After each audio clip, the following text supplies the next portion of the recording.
রথযাত্রা ঘিরে এপার বাংলায় জমজমাট আর ওপার বাংলায় আতঙ্ক। বিদেশের বাংলাদেশে এখন কট্টরপন্থীদের দাপট। এই পরিস্থিতিতে রথযাত্রার আয়োজন করা যাবে তো? একাধিক শর্ত আর আতঙ্ক নিয়েই পদ্মাপাড়ে রথযাত্রার আয়োজন করছে ইসকন।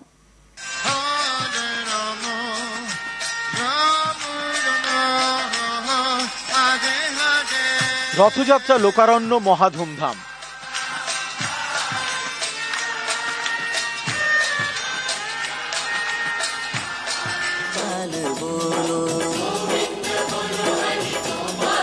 এটাই ছিল রথযাত্রায় বাংলাদেশের চেনা ছবি। এবারও কি এমন হবে? রথ ঘিরে এমন উৎসাহ দেখা যাবে বাংলাদেশে? এই প্রশ্নগুলো উঠছেই, কারণ গত বছরের অগাস্ট থেকে বাংলাদেশ উত্তাল, সংখ্যালঘুদের উপরে নির্যাতন। এই পরিস্থিতিতে শুক্রবার রথযাত্রা। বাংলাদেশের প্রায় 50টি জায়গায় রথযাত্রার আয়োজন করেছে ইসকন। এর মধ্যে রাজধানী ঢাকায় 14টি রথযাত্রা বের হবে। সব ঠিকমতো হবে তো? এটাই এখন বড় প্রশ্ন ইসকনের উদ্যোক্তাদের, কারণ রথযাত্রার আগের দিনেই ঢাকার দুর্গা মন্দির গুঁড়িয়ে দিয়েছে প্রশাসন।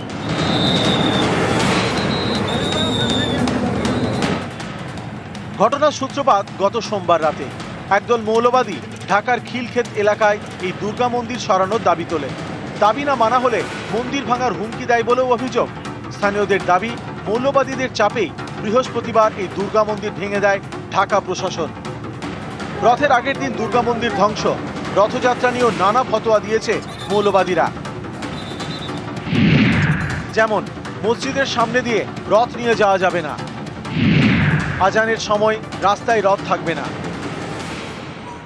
এই পরিস্থিতিতে বাংলাদেশে রথযাত্রা নিয়ে আতঙ্কে ইসকন, উদ্বেগে কলকাতার ইসকন কর্তৃপক্ষ। বাংলাদেশে যেটা হচ্ছে অনেক আনফর্চুনেট জিনিস হচ্ছে। আমরা দেখছি কি প্রায় 9 মাস হয়ে গেল ওখানকার মানুষ কত প্রবলেমে রয়েছে।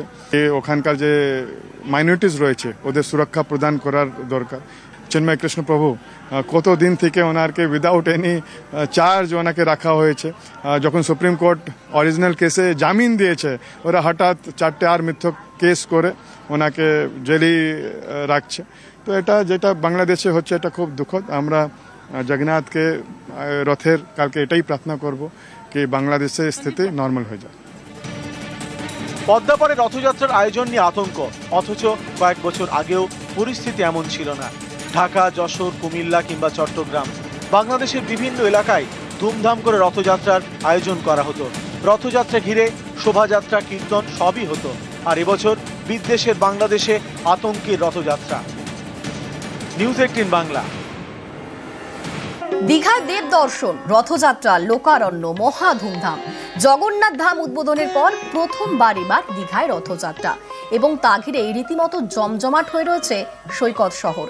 এখন চারিদিকেই শুধু জয় জগন্নাথ মন্ত্র।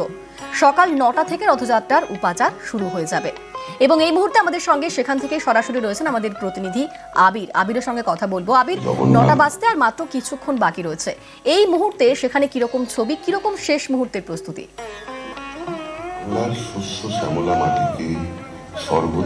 দেখো, সকাল 8:30টার সময় জগন্নাথ, বলরাম এবং সুভদ্রাকে মন্দিরের যে গর্ভগৃহ সেখানে তাদেরকে 56 ভোগ নিবেদন করা হবে।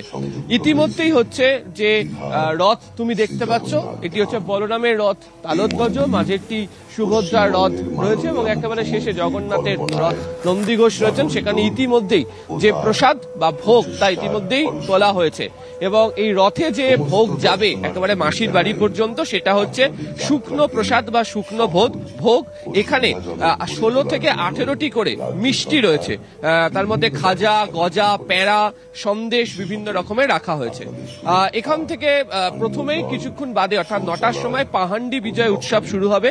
সেই পাহান্ডি বিজয় উৎসব শুরুতে প্রথমে সুদর্শন চক্রকে মন্দির থেকে বাইরে নিয়ে আসা হবে, এবং উপাচার বলছে বা নিয়ম বলছে যে সুদর্শন চক্রকে নিয়ে আসা হয় এই কারণেই কার্যত তিনি যে নিরাপত্তার যে ব্যবস্থা তিনি নাকি সেটিকে দেখে নেন।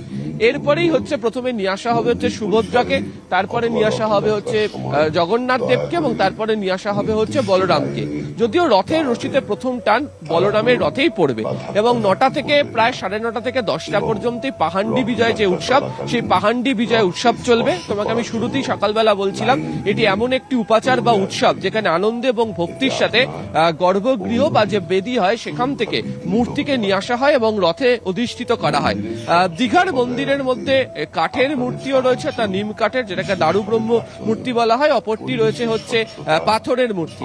পাথরের যে মূর্তি বা বিগ্রহ তা মন্দিরের মধ্যেই থাকবে, নিম কাঠের যে বিগ্রহ বা যে মূর্তি তাই রথে বসিয়ে নিয়ে যাওয়া হবে এবং এই রথে অধিষ্ঠান হয়ে যাবার পর যে মূল যে আজকের যে পুজোর অনুষ্ঠান তা এখানেই হবে।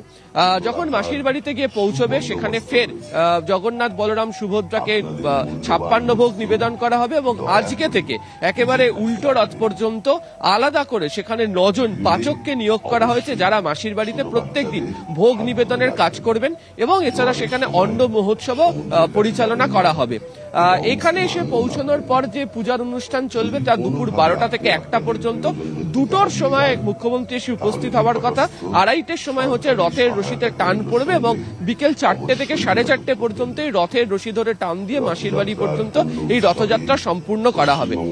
যারা রথ পরিচালনার কাজে সংযুক্ত তারা বলছেন যে গতকাল রাতেই যখন মন্দির থেকে বাইরে এই রাস্তাতে রথ নিয়ে আসা হয় এবং এখান থেকে রথের টান একেবারে সোজা 1 কিলোমিটার দূরে মাসির বাড়ি পর্যন্ত চলবে এবং আজকে যে সংখ্যক মানুষজন এখানে ভিড় হবে বলে তারা মনে করছেন সেই অনুযায়ী সকাল থেকে যে পুলিশি ব্যবস্থা তাও যথেষ্ট চোখে পড়ছে। প্রচুর পুলিশ ইতিমধ্যে মোতায়েন করে দেওয়া হয়েছে। রাজ্য পুলিশের একাধিক শীর্ষ আধিকারিক তারা নিজেরা ইতিমধ্যে উপস্থিত হয়ে গিয়েছেন এবং তুমি জানো যে ক্রাউড কন্ট্রোল ম্যানেজমেন্টের যে বৈঠক গতকালকেই মুখ্যমন্ত্রী মমতা বন্দ্যোপাধ্যায় তিনি করে ফেলেছেন।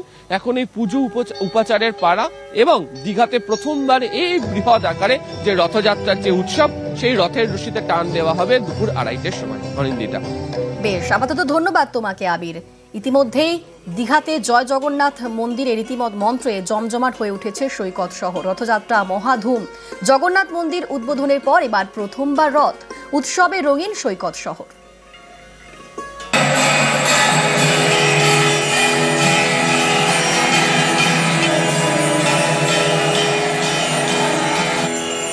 স্নানযাত্রার পর অনবসর পর্ব শেষ। 15 দিন পর ফের দেবদর্শন। শুক্রবার রথযাত্রা। দীঘায় জগন্নাথ মন্দির উদ্বোধনের প্রথম রথ। জমজমাট সৈকত শহর। পুরী জগন্নাথ একরকম অসাধারণ, এখানেরটা আরো অসাধারণ। জগন্নাথ টেনেছে বলে আমরা 1 ঘন্টায় রেডি হয়ে দীঘায় এসেছি। খুব ভালো লাগলো, এসে খুব সুন্দর। রথের আগে থেকে দীঘায় ভিড়ে ভিড়। মন্দিরে বিদেশি ভক্তদের কীর্তন।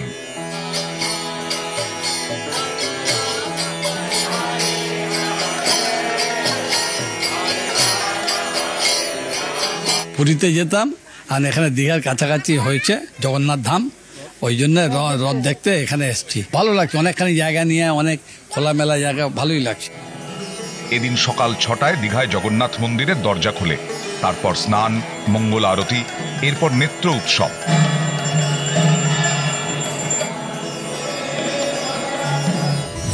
জগন্নাথ দেবকে দেওয়া হয় ভোগ, খিচুড়ি, ভাজা, ডাল, শুক্তো, মোচার তরকারি, পটলের তরকারি, বৈতালের ঘন্ট, মিষ্টি, পায়েস সহ 56 ভোগ। শুক্রবার সকাল 9টা থেকে পুজো শুরু হবে। দুপুর 2টো থেকে 2:30টে আরতি। 2:30টে রথের রশিতে টান। রথে থাকবে নিমকাঠের তৈরি মূর্তি। পাথরের মূর্তি থাকবে জগন্নাথ মন্দিরে। দর্শনার্থীরা ব্যারিকেডের দুধারে থাকবেন। জায়ান্ট স্ক্রিনেও রথযাত্রা দেখা যাবে। এছাড়াও রাখা হয়েছে খাবার জলের ব্যবস্থা।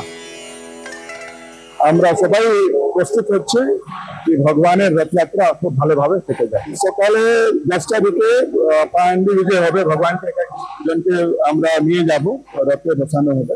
আজকে রাত্রি বেলায় 3টে রথ আমরা রাজপথে 9টা পরে প্রেস করে দেব। জগন্নাথ দেবের রথের নাম নন্দী ঘোষ, বলরামের রথের নাম তাল ধ্বজ এবং সুভদ্রার রথের নাম দর্পদলন। জগন্নাথের রথে 16টি চাকা রয়েছে। রথের রং লাল ও হলুদ। বলরামের রথে 14টি চাকা, রথের রং লাল ও সবুজ।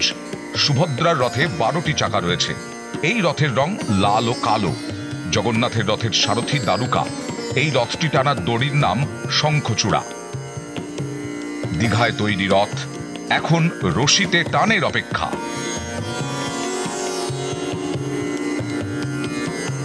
নিউজ 18 বাংলা।